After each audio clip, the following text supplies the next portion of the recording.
everyone, good morning. My another new video. And আজকে পরিবেশটা বেশ ভালোই দেখা যাচ্ছে এখন পর্যন্ত। আর এখনকার পরিবেশ নিয়ে কিছু বলার নাই, কারণ দেখা যাচ্ছে কিছুক্ষণ পরেই কোথা থেকে হুট করে মেয়ে গেছে, এক ঝলক হুট করে বৃষ্টি হবে। তো দেখা যাক কি হয়। আর এই ভিডিওর সাথেই থাকুন, সুন্দর সুন্দর জায়গা দেখাবো। তো দেখতে থাকুন ভিডিওটা। আজকে যাত্রা শুরু করছি গড়াই নদী পাড় থেকেই, এবং সৌন্দর্যটা দেখেন। আজকের পরিবেশটা অনেক সুন্দর, ঠিক আছে, মনে হচ্ছে মেঘ খুলে খুলে পড়ছে। আর এই পিছনের ব্যাকগ্রাউন্ডটা দেখেন, সেরা, এখন পর্যন্ত দেখা সেরা ভিউ। হ্যাঁ দেখেন, সেরা ভিউ। অ্যান্ড এই ভিউটা দেখেন, হ্যাঁ, মনে হচ্ছে যে একটু হাত বাড়ালেই যেন মেঘটা ছোঁয়া যাবে, এমন একটা অবস্থা, ঠিক আছে। আর এই সৌন্দর্যটা দেখতে কিন্তু অনেকেই এই মাঠের মধ্যে ভিড় করেন, বিকালের দিকে অনেকেই ভিড় করেন। তো দেখেন, মনে হচ্ছে যেন একটু হাত বাড়ালেই ছোঁয়া যাবে, এমন একটা অবস্থা। সুন্দরভাবে মনে হচ্ছে যেন মেঘ সুরে সুরে পড়ে যাচ্ছে। মেঘের রাজ্য বলা হয় সাজেককে, কিন্তু এইখানে আসলে শুধু পাহাড়ই নাই, হ্যাঁ, ওইখানে পাহাড় থেকে উপর থেকে দেখা যায়, কিন্তু এখানে নিচে থেকেই সুন্দরভাবে দেখা।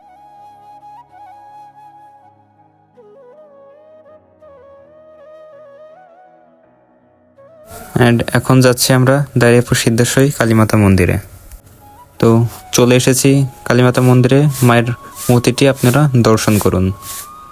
এখানে কিন্তু মোট 2টা মন্দির আছে, আর পাশে ওই চাল ডাল রাখার জায়গা।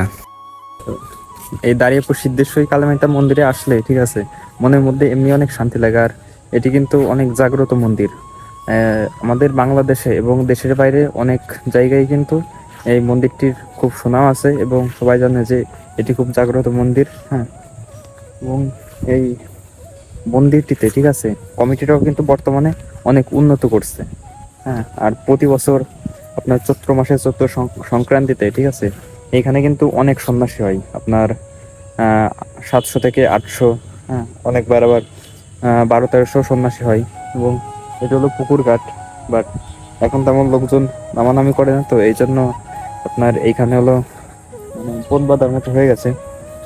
তো আর প্রতি শনি মঙ্গলবারে মায়ের বিশেষ আর কি পূজা হয়, তো সেইখানে অনেক মানুষ আসে।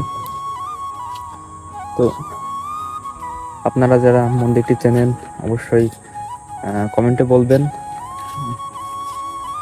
এখন যেহেতু আমাদের আস্তে আস্তে সন্ধ্যা হয়ে গেছে, দ্যাটস এখানে কেউ নাই, আমরা এই টুকটাক ঘুরতেছি। আর পুরো মন্দিরটি কিন্তু সিসি ক্যামেরা দ্বারা নিয়ন্ত্রিত।